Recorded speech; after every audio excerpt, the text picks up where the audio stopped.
you're just triggering things. This podcast is aimed at the veteran community. It hopes to recreate a conversation taking place in any naffy anywhere in the world right now. We want to combat social isolation by letting veterans feel part of this conversation. If you're easily offended, please switch off now. And if you want to see more, please subscribe to this channel and be part of the community. Evening everyone, welcome to Veterans in Crisis podcast. Today we have Liam Quinn, who's ex-light infantry. Me and Liam's been friends since childhood. Cheers for coming in, Liam. Thanks, Stuart. Thanks for asking me to come along. No problem at all. So normally we start off a bit of a timeline about your childhood, but we live next door to each other, so Yeah, I know all about your fucking childhood, mate. I was actually thinking earlier, early 80s, wasn't it? Aye, early 80s, aye. Early 80s. And I mean, what's going to be funny is I've told a story, and obviously we don't say names, but I told a story about someone who lived opposite us, whose mum had a wooden leg, Yeah. and he flung it on the bonfire. Fucking hell. Can you remember? God, there's a memory, mate, Isn't it? Yeah. We were talking about because we had someone on and one about bonfires, and he goes, it was the first time I had roast potatoes, and I was like, fucking roast potatoes, and he was What, like, off no, a bonfire? and he goes, no, I mean baked potatoes, and I was like, You used to love them on, didn't you? I said somebody loved a fucking wooden leg on. It was brilliant. God, I remember that, mate. Go on, man. Oh, there's a memory of them black spuds. Aye, You used aye. to stand for hours, mate, Stand didn't just you? waiting for it, aye. And then, Black aye, ring round your chest. Remember when we used to go and make fires and we'd come back, black all out from up the quarries and that, and Yeah. my ma's like, you been lighting fires? I'm like, Yeah, you just get up the loads, fucking and all out. that's living on an estate, Oh isn't man, it? on an estate as well, a new one that's got land round. Yeah. So I see all the time when I was a kid, we used to probably gone out, especially in some holidays, 8 o'clock in the morning, wouldn't be battled. You should 9 get o'clock kicked at out, night. didn't you? I think one of the memories I've got is there was a chemist was robbed. There was a chemist robbed at Townend Farm shops, and then there was just all these kids walking around the estate with like a week's worth of gel on in one day, and it was like weeks and weeks you know to wash it out. Like, yeah, and it's just God. There's a few memories coming back. There, It mate. was class, like, wasn't it? It was. I mean, when did I? So I moved there when I was 1, and I left when I think I was 11. Mm-hmm. So that would have been very early, 82, 83. So when would you? Oh God, we lived in the Downhill Club when we were kids. So I started infant school 4 when you got in, 4 or 5 when you got in. Aye, And I was only in school about a year there, and then we moved from the Downhill Club to Townend Farm. aye, So I was born 73, 77, probably about 79, 80, aye, mate, I would aye. say. I We were all there. would reckon about 79 because I'm sure I must have left late 81. When did Diana before she got murdered? When did they get married? Was that 82? Oh, I'm not sure, mate. Because I went I'm on not sure. holiday. I remember that happened when I went on holiday, and then I'd left Townend Farm after that. So I was in Townend Farm actually just before Christmas, first time Aye. since I moved away from Honestly? being a kid. In that street, Berwick Avenue, aye, wasn't and it? it's got Berwick it's Avenue. got walls Yeah. down the can't middle. drive through or nothing, can you? No, Because I'd got off at Townend Farm shops and walked through to Townend Farm Club. aye, I was like, God, all memories, mate, coming aye. back. Billy I Patterson, aye. the Billy Crichton, them at the bottom of the street, and there was people at the top of the street. I went for. I dropped Joe off. Joe, who's not there. I dropped Joe off because he was going for a job interview, and then I thought, I'll drive down Berwick Avenue. You can't, Fucking can you? couldn't get out. Just where our house was. Can you get in from the top or not? You had to go into the. So I could come down, then you had to go back, and then go where the school was, and then down where the club was, Yeah. and then come up that way. Because even the schools, I remember being young, and the schools used to seem huge, didn't Aye. they? St John Bosco. Aye, was it? aye. And you go past now, and the tiny little place. Ah, you know. Tiny. Well, you've spent like St John Bosco and then gone on the hill straight after school. Yeah, the hill. That's right. The hill, you know what I mean? It's Yeah, got I remember- trees on it now. Yeah. One of my memories is your brother on the swingy park up Aye. the top of the field. Aye. Somebody stole his motorbike, motorbike, and aye. he caught up with him. Yeah. Yeah. Oh, yeah, you probably bashed them up, didn't you? Yeah, he did, yeah. Oh. Yeah, I was like that. Who's that? But I again, wa- the memories, mate, aye, just chatting now, just aye, thinking well, of different exactly, aye. The thing with I mean, us going, my dog going up and went up past, so it'll be where, like, we used to get newts and all that, can you remember? Oh, I know what you mean. And So and that was we, at we used Nissan to and everything. Aye, same aye, thing. The ratty. aye. The ratty, that's The what it's ratty, called, that's what aye, it was, aye. wasn't it? And we used to You'd make be in your little... neck, wouldn't you? Just walking around trying to catch. Fucking I was. It's only a puddle. We had little tiny mud rafts, remember? That's right, polystyrene in Yeah, the middle. that's right, mate. Fucking hell. Memories. And I always remember as well, some older lads, the lad who flung the thing, some older lads in our street, had said, "Hey, have some of this whiskey," and it was piss. I also remember that. I can't remember. Well, I was drinking the piss. Not you, the lad opposite Oh, who right, flung the the kid. leg. Oh, right, I yeah, drank yeah. the guns. Have some of that. We were all sitting, Yeah. and we all got, "I'm not fucking drinking that." And he, "Well, I'll drink it." Yeah. Good girl, it was piss. Because there was another lad next. I don't know who he was that. Was it a guy called Chrissy Bradshaw lived? Because usually Next at door? the top of the square. Chrissy was there, wasn't he? Next door to me. Because we used to spend hours in Aye. that little cul-de-sac Aye. and keep you up, So, isn't that? Didn't yeah, we? so our house, mine and his house Right was at the top, flat, wasn't it? Yeah. and yours was to Either the side. right of mine. Yeah. Aye. So he was a good lad. Aye. There was about 3 brothers, wasn't there? He was the youngest, and there was a sister as well. Can't even remember, mate. The last No, time I seen can't. him. Can't remember. Fuck. Last time I seen him, windmills, right, and that was probably be like God, I was '93. going to say, mate, that's a long, because that's been Aye. for a long time. It's, Hasn't it's a it? reunion this weekend. What, down there? No, Windmills well, reunion. aye. It's in. They're giving us the money. Actually, they're giving their Vicks the money for Are the door money, tenner Ah, in. okay. So where's the reunion at? The Saltgrass pub down Alright, Deptford. okay. Yeah, I know what it is. So So live bands and that on. Aye, don't they? aye. So it's the same bloke who's got windmills or had windmills that's putting it on. Right? Well, So- I've been living away from Sunderland longer than what I lived here now. Aye. So I moved away in '96. So 2020 now, isn't it? 24 years. I was 22 when I moved away. Aye. Flies, mate. It does Just and all, chatting man. in memories, It does. windmills, the estate. Aye, exactly. Clubs. The things and all. I mean, you think when we were kids at St John Bosco, you wouldn't think this far ahead, would you? no. You know, like it was like what you were having for tea was probably as far as you would But go. you're a young one, aren't you? You don't think of tomorrow. It's like, I just want to enjoy myself Aye, today. today, aye. You get in, mate. You know, if you tea, then you're off to bed, and then you're up the next day, like you said. You kicked out on a weekend, Aye. right? I don't want to see you till tonight. Aye, late and all, Yeah. late on the night. No, I mean, I wouldn't. Camping out, mate. Remember your mum making us the doorstep sandwiches? Your mum was a legend. Aye, coming out now we're back. Back Aye, garden. back on, fucking hell. And Aye. that was an episode. Can I camp out? No, I said just next door. Nah, you're not camping out. Getting up in the middle of the night and just Yeah. wandering the streets that's with no what it was, reason. wasn't it? Aye. Zipping the tent up. Aye. Wait as you go. Be really quiet. I think you just carry the portable telly in, didn't you, on an extension? Aye, you and used to through bring the window, I put the black and white thing at the bottom of the thing. Have to Aye. dial it in. And I remember once as well, it was horrible weather, and we went in the hours, climbed through the window, went in I opened the door, went in the front room, and we put the telly on it, and there was them days there was nout on the telly, so turned it off, but put the fire on full, and obviously we all fell asleep now, Crashed and out. I mean, dog got up and he went fucking mental, like fucking fire's been on all night. You know what I mean? you wanted to sleep outside. But that's what I'm saying. Then, as a kid, you think, what? My kids are the same. Aye. Turn the lights out, man. Aye. Man, chill out. It's a light. Aye. But as a How kid, much does that cost? You don't think about that, do you? Well, exactly, I know. You don't think My about daughter's that, terrible mate. for it. Like, You just constantly walk around. You know what pisses me off?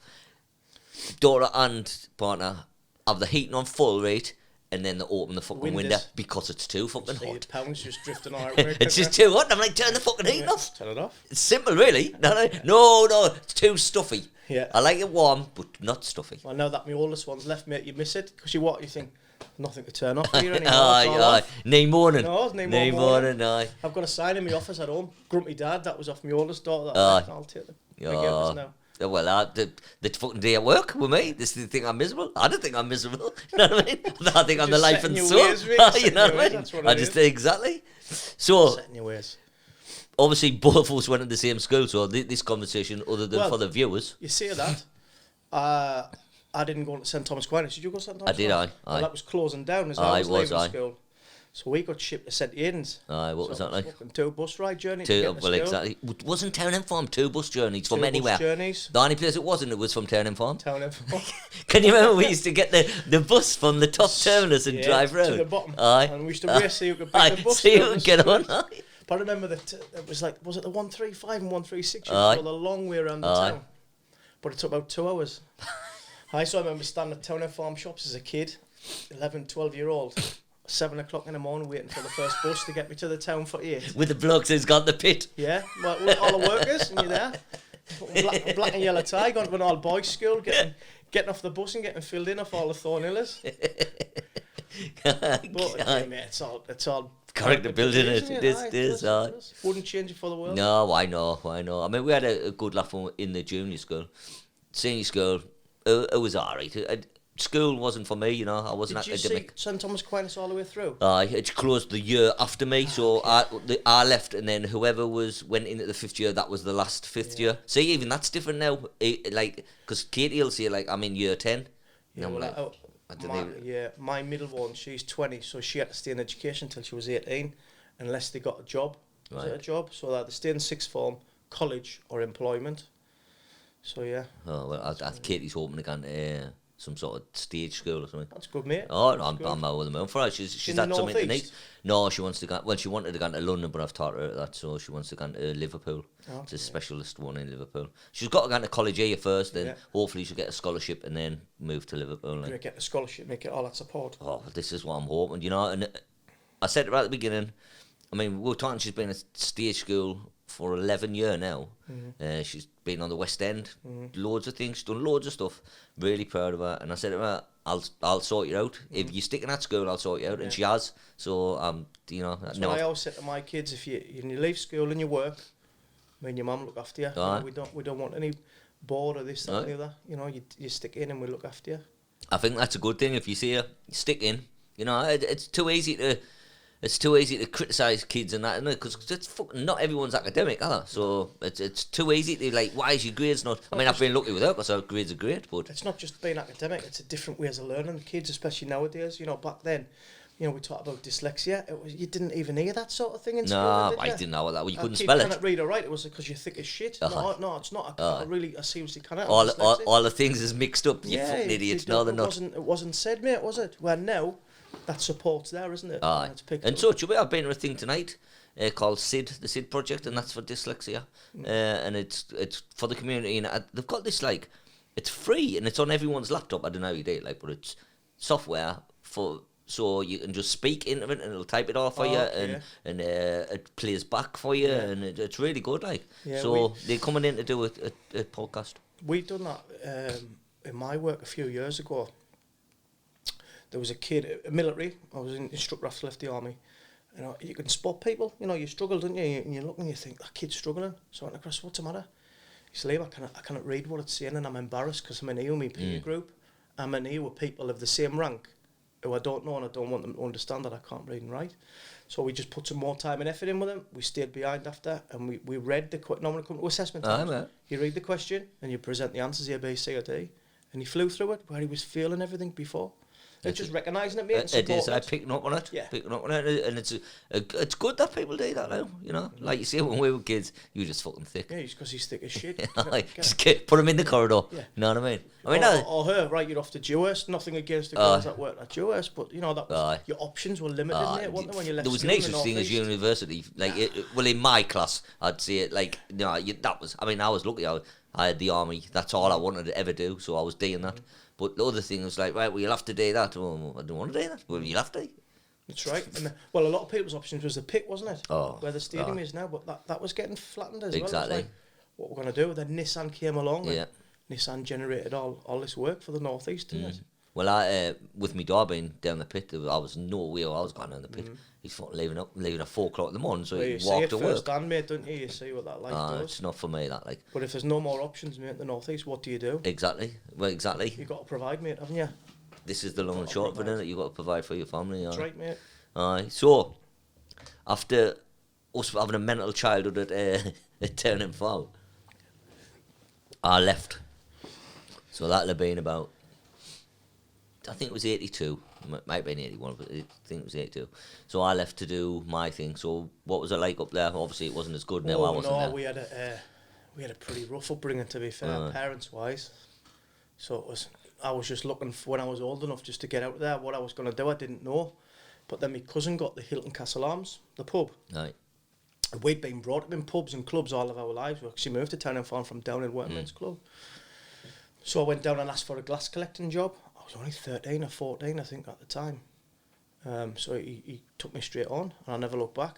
don't get me wrong, mate, being 13 and 14 in that environment, Hilton Castle Arms in them days, you know, you're exposed to all the drugs, all the violence, all the sex at an early age as well, and you think, whoa, this is great. you don't know no different. Well, yeah.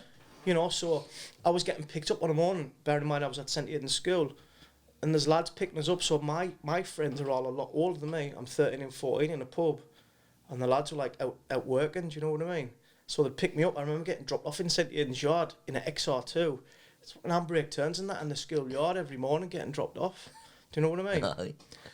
So I went from the Hilton Castle Arms, and then I was getting into trouble all the time.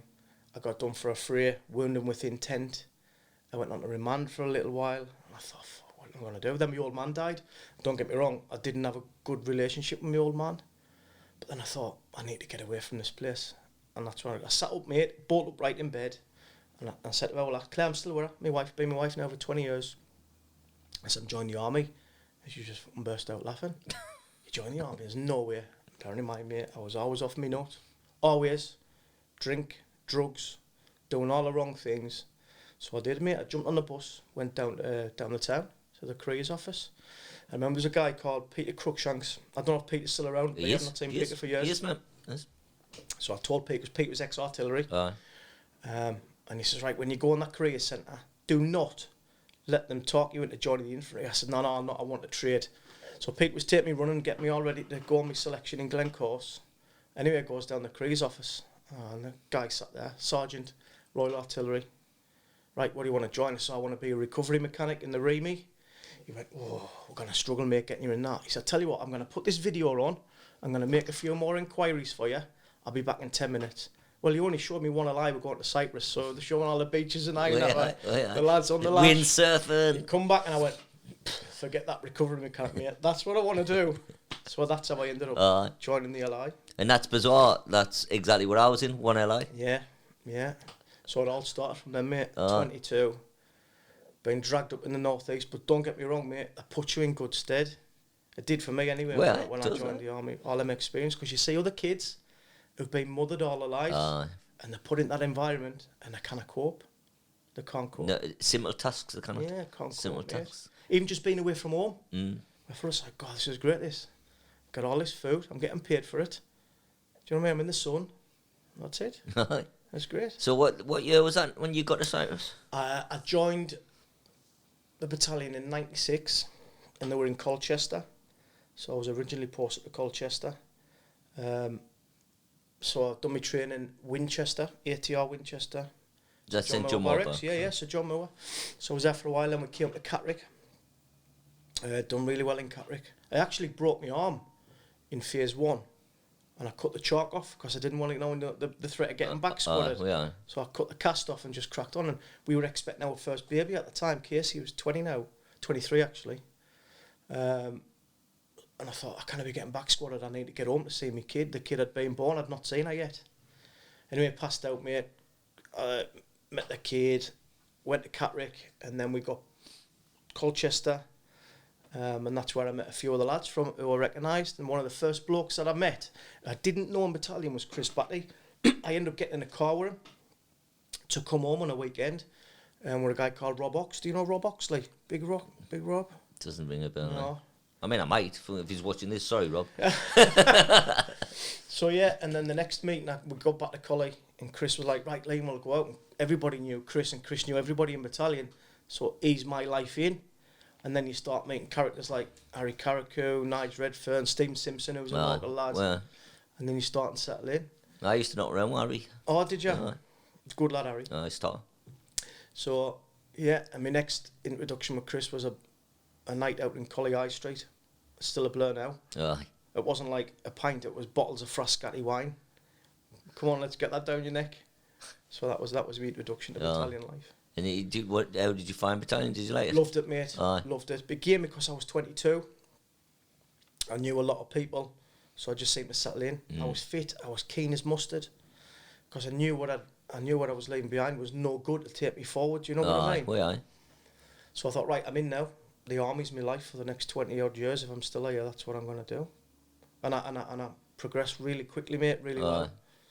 And Was it 98 you were in Cyprus? It was, mate. So, 97 to 99, I believe it was. So, moving on to our, like, how we met again is I came over for New Year in 98, so 98 gone into 99. Our first year that we've been there.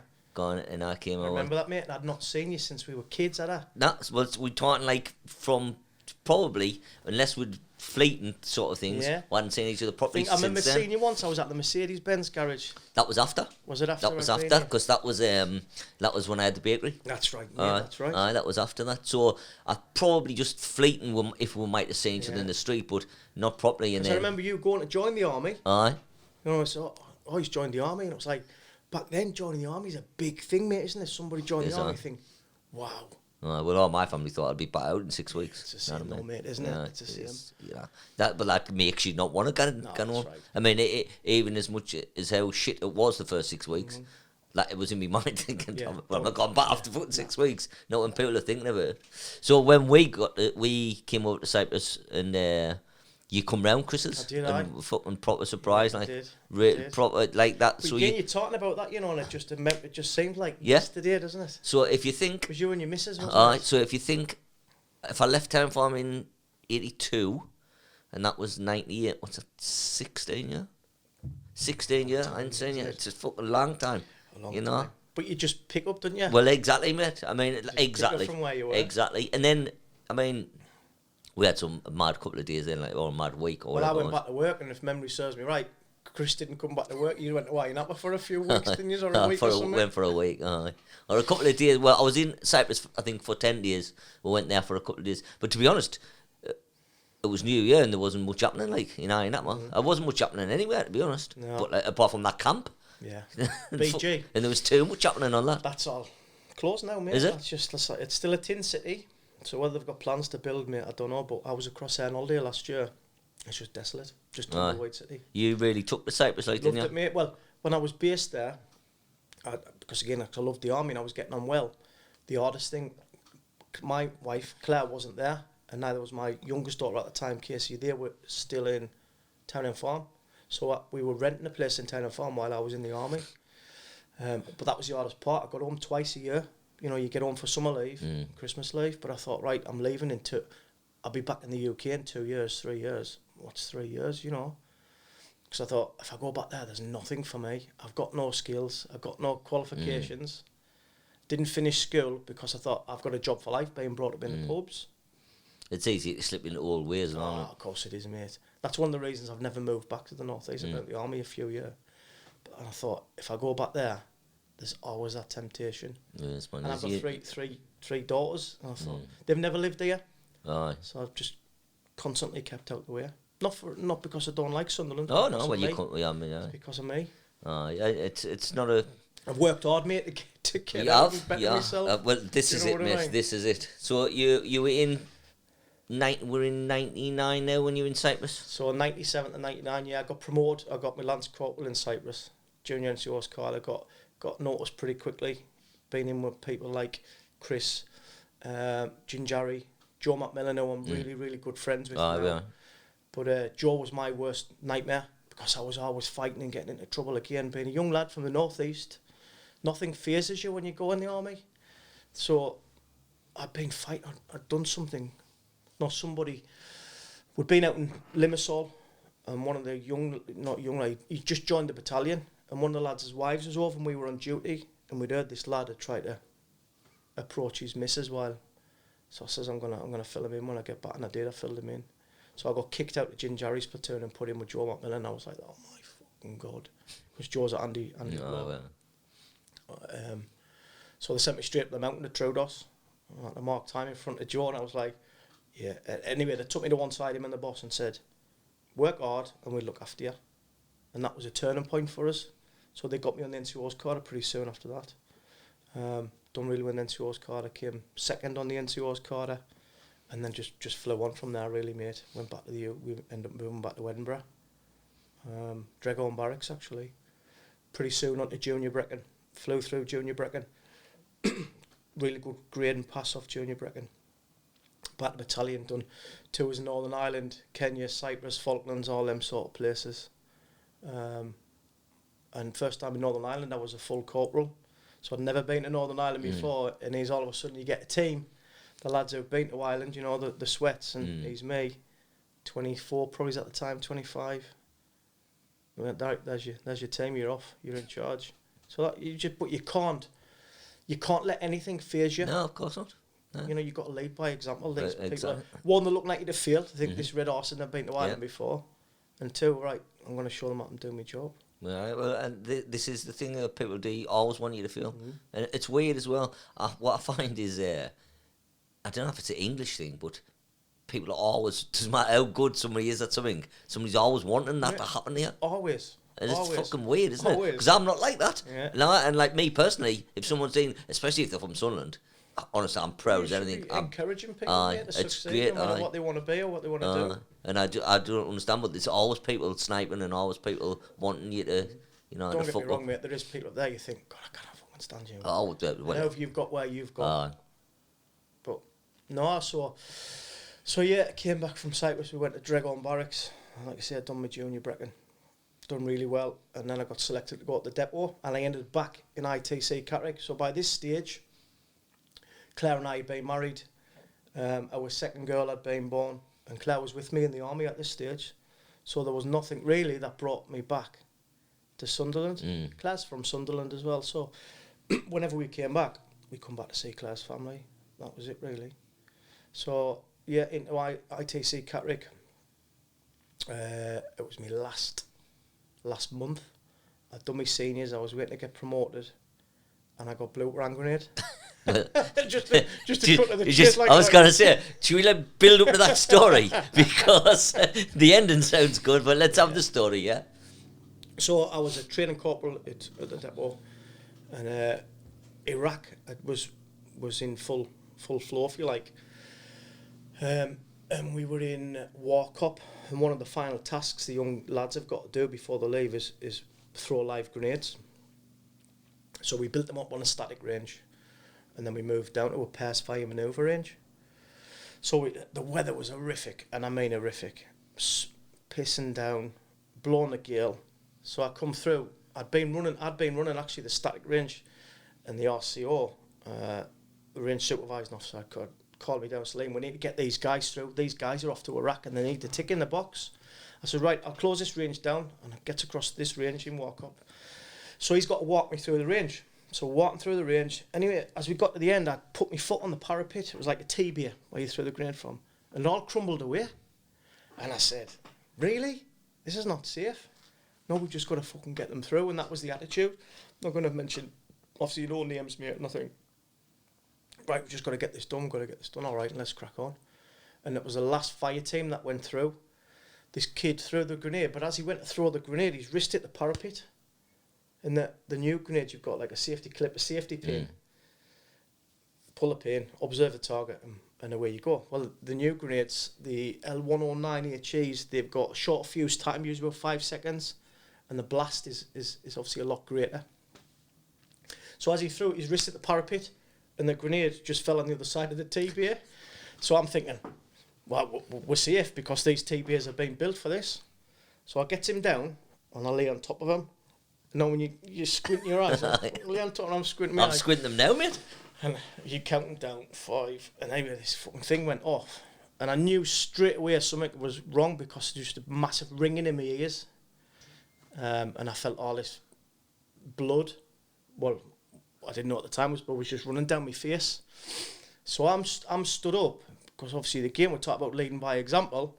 I know I'm injured, but I picks this kid up, and I'm screaming, I'm saying, finish the fucking position, attack the enemy. You know, you want him to come across the top and finish the enemy position.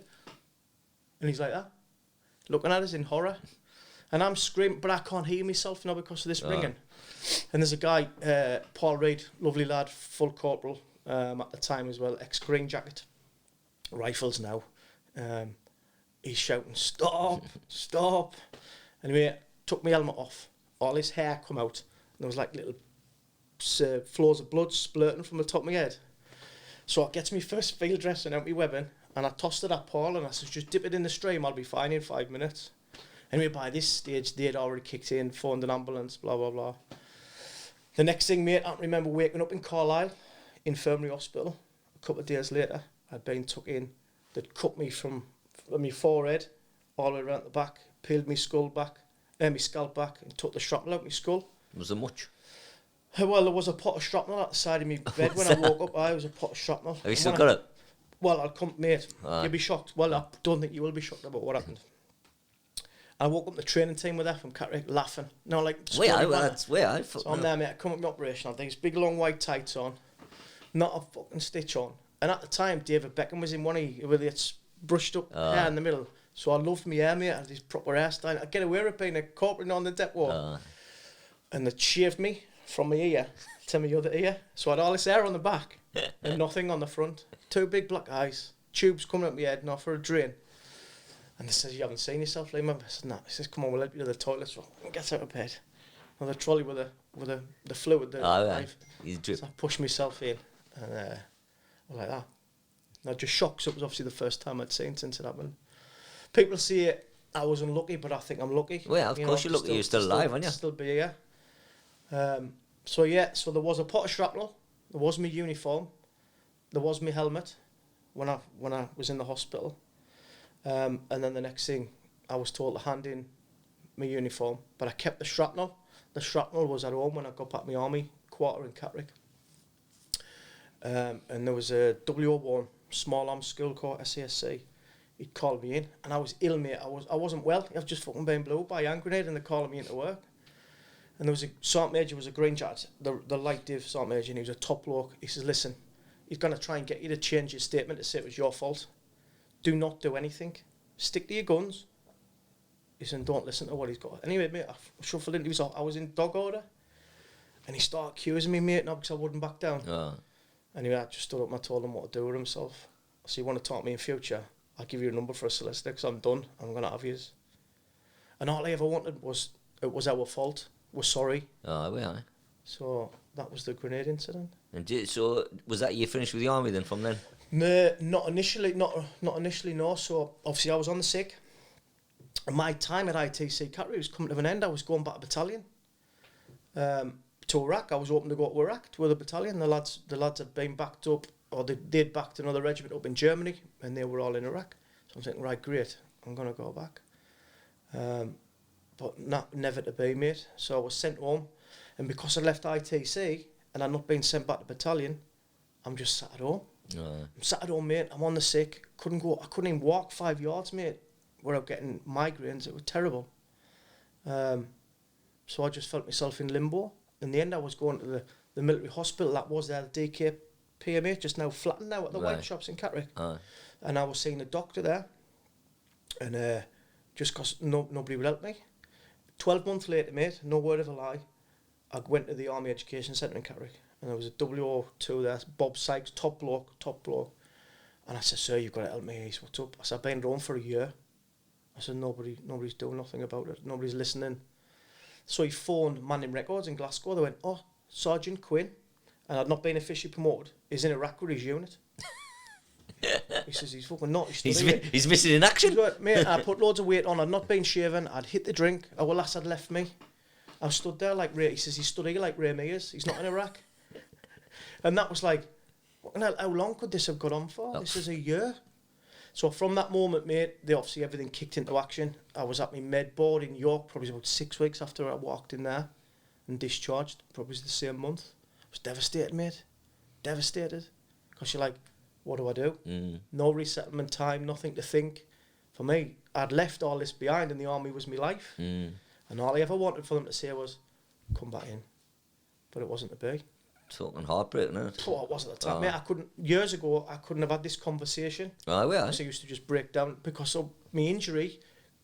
Because even though I was injured with a grenade, I've got no physical issues now apart from the scars on my head.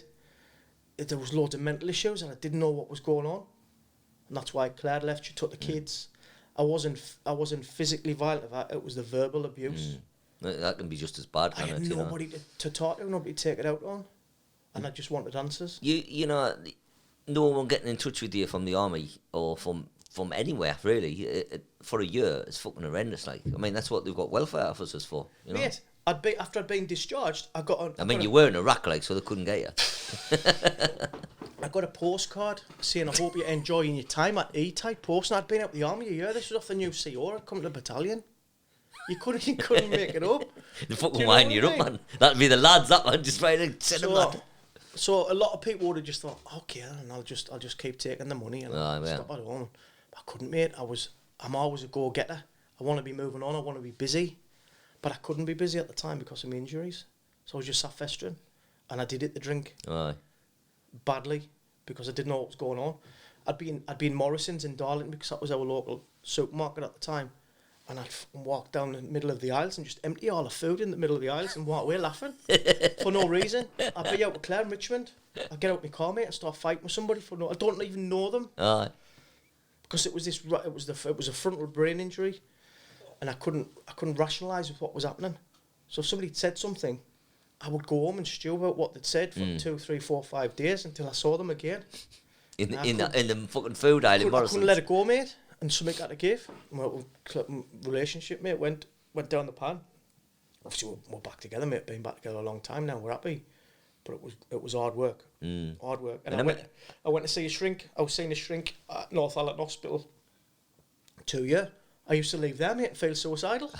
I've been through it, mate. Another script. I felt all right coming in here. I fucking want to go and toss myself off a bridge now. I've had an hour. I thought, what am I going to do?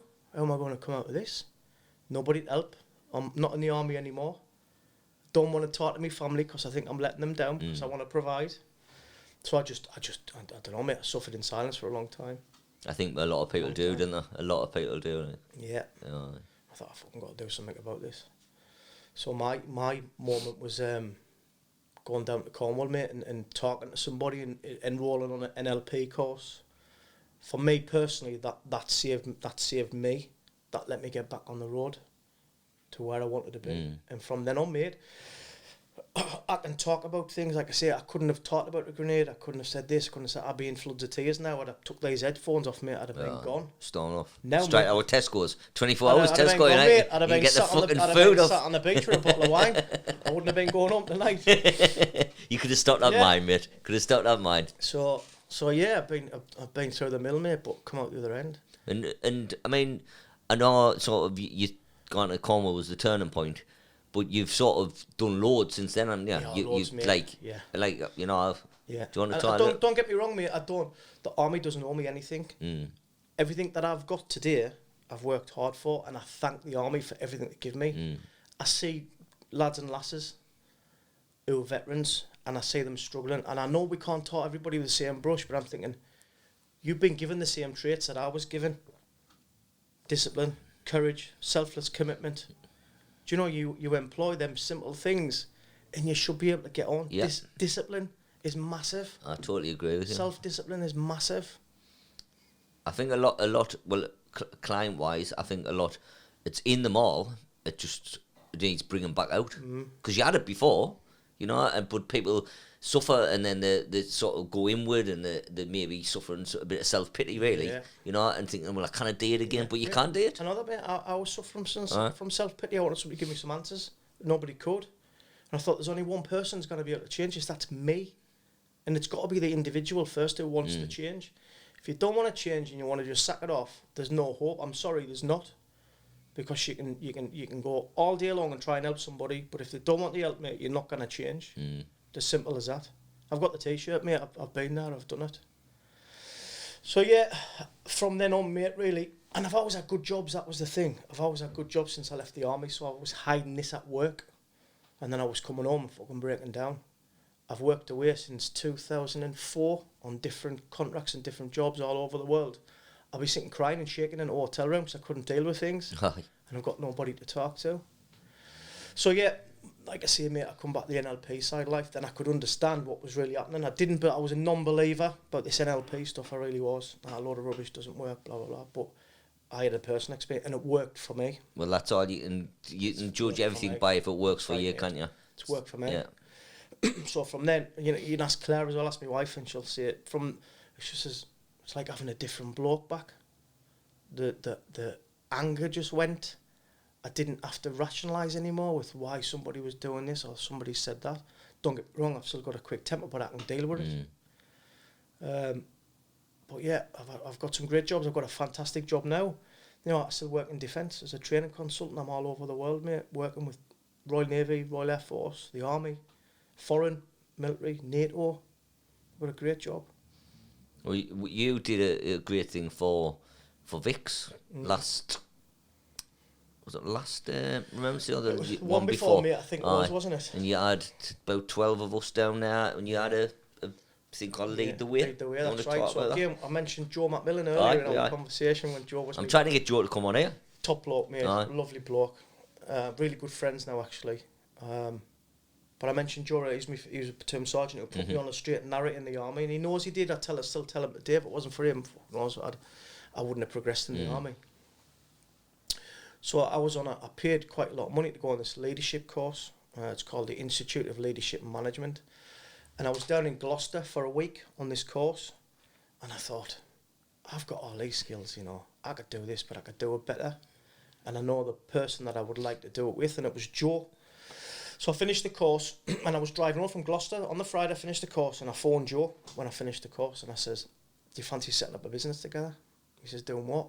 So I told him, I said, right, let's meet up next week. So I travelled to Joe's and we started putting the wheels in motion, mate, to start running and Lead the Way. Hard work, really hard work, time consuming, but again, it was a commitment. But we were doing that as well as having our day jobs as well. First year, we bust our nuts, mate. First year, we got some really good support from the manager that was in Whitworth Hall at the time. Ex-reserve Marine, Chris, top bloke. But we didn't quite have the support of the owners. Things were happening in the background. We were burgled a couple of times. Vandalism of all of our equipment. And you just think, God, is it worth it? It was worth it, you know. And then we get used guys and girls in the door, and you think, actually, it is worth it. It did wonders for the clients. Like they still talk about it now.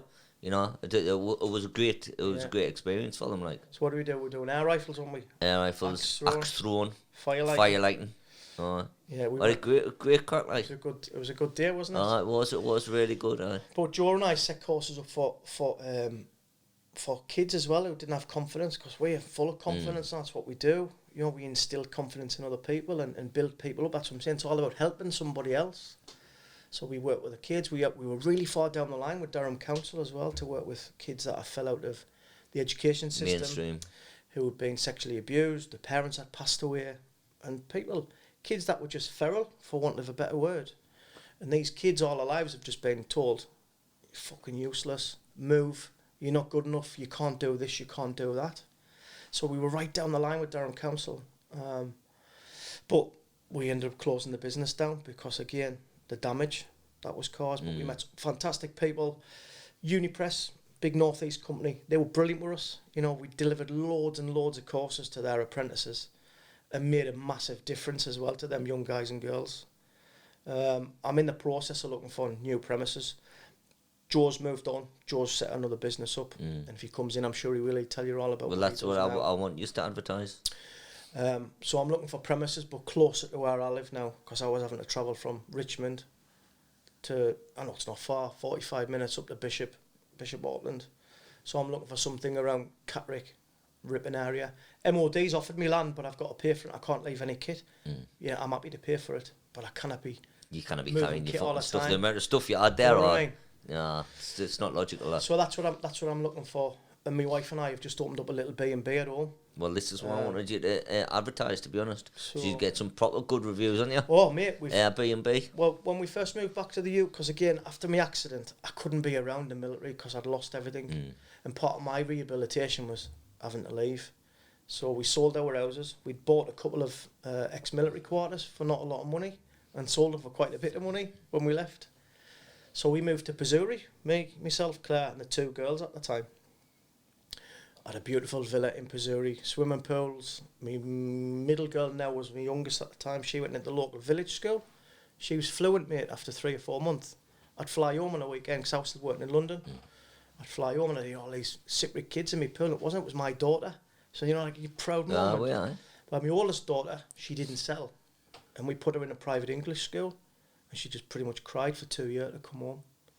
You know, but Claire, not once did she complain. She was like 100% support. It was when we moved back to the UK, she actually broke down in the airport when I picked her up in London. So I'm never, ever, ever doing that again. If we go, we all go and we stay together. So that's when we moved back, mate. So yeah, the B&B, we moved to a little village in North Yorkshire. And we only had the 2 girls at the time.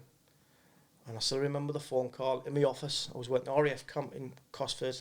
Phone rings, and it was Claire. She went, "Are you sitting down?" I said, "Oh, you're fucking joking." She went, "I'm pregnant." It's like that, you joke. I says, "We've got 2 girls nearly up, man. We want a bit of a light at the end of the tunnel." So along came Tilly, mate, who's 9 now.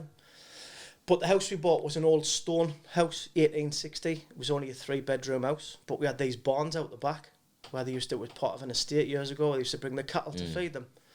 So we quickly got one of those, made planning permission, turned the one around, and my oldest girl moved in. She was like fucking MTV Cribs, mate. Right, fucking right, aye. Revolving door, fridge was never closed. Lights always on. So it's been, the barn's been a place for my oldest daughter to be brought up. It's been a sports bar, it's been an office. It went back to the bedroom. And last year, one of the lads I worked with says, "What do you do with your barn, Liam?" I said, "Oh, it's just locked up now, mate." So it's done. He says, "Have you heard of Airbnb?" No, I never heard of the thing. He says, "Have a look at it." Anyway, I looked and I thought, "Oh, it seems pretty straightforward." So we talked the place up. It's really nice, it's really nice. And we put it on Airbnb, and we've been pretty much full on since June last year. We're just in the process of building like a private garden with guest hot tub and everything, and that's really nice. So yeah, we've just that'll be done. Actually, for Valentine's weekend, Matt, that's what we were aiming for. I'm sorry, I can't come with you. That wasn't an invite. You say that when we're on camera. That was an invite. So no, it's good, mate. And I said to Claire before I come, I'm not just saying it because I'm on this podcast. You're more than welcome to say either you and your missus come, or you can offer a night for 2 of your clients, mate, to come along. Top of man. Well, what I was going to say, if you give us a picture, we'll put with the details on. We'll put that on the end of the podcast. No, it could be it. Also, at the end of the podcast, we always play a tune. Any favourite songs that you want? My favourite song, mate. Some might say Oasis. Oh, I love it. Easy it's one. My karaoke song, mate. Is it? Oh, do you want to sing it then instead of going live? No, I need a couple of beers, mate. I need my Oasis coat on. Are you going to special? Claire, get me my Oasis coat. Mate, you ask any of my kids, my dad's favourite song, Oasis, so might say. Excellent. I'll definitely get that, mate. I'll definitely get it for you. Yeah, honestly, been a fucking brilliant laugh, unbelievable laugh. Just memories for me as That's what I'm saying. In a long time. Just the thoughts of the leg gone in the fire and stuff like that, man. It's just, I mean, it wasn't very good for her because she had to hop around, but, you know, for the rest of us, it was really funny. I don't think wooden legs were that advanced back then, mate, were they? The word. If I remember, it's not the foot on. It was fixed position as well, wasn't it? It was fixed position. Fucking hell. Right, hey, man, thank you very much. Brilliant, mate. Thanks any time you want to come again to come on, you know, brilliant. And try and talk Joe to come on, because I have asked him. He's away at the minute. He's away skiing. He's actually coming down mine next week, so I'll ask Joe to definitely, because he can come, because he's got his own business. It's fascinating, mate, to speak to Joe for an hour. He's got some great stories. I want him to fucking sing. I want him to sing, because guitar, mate. That's what I'm saying. He'll sing his song, won't he? Because when we went to Scoffel. That's right, mate. 2 years ago. 2 years ago, and then we went back to nearly December, wasn't it? And we went into we had like a barn, didn't we? And he was up singing all night. It was fucking class, like. Bottles of whiskey. Yeah, no, I felt that the next year. Bottles of whiskey. I think we went through 3 trees, didn't we? The wood. If you remember, I stopped them all night to keep it warm. Yeah. Thought that'll be a good idea. It wasn't. It was creeping out to try and get up the next morning. I was like, who's that? On stag. Weekend, it was brilliant, mate. Right, cheers, Liam. No, thanks very much. Thanks very much, Bob. Cheers. Memories there, you know. What? Yeah, man. Even realise. Absolutely brilliant.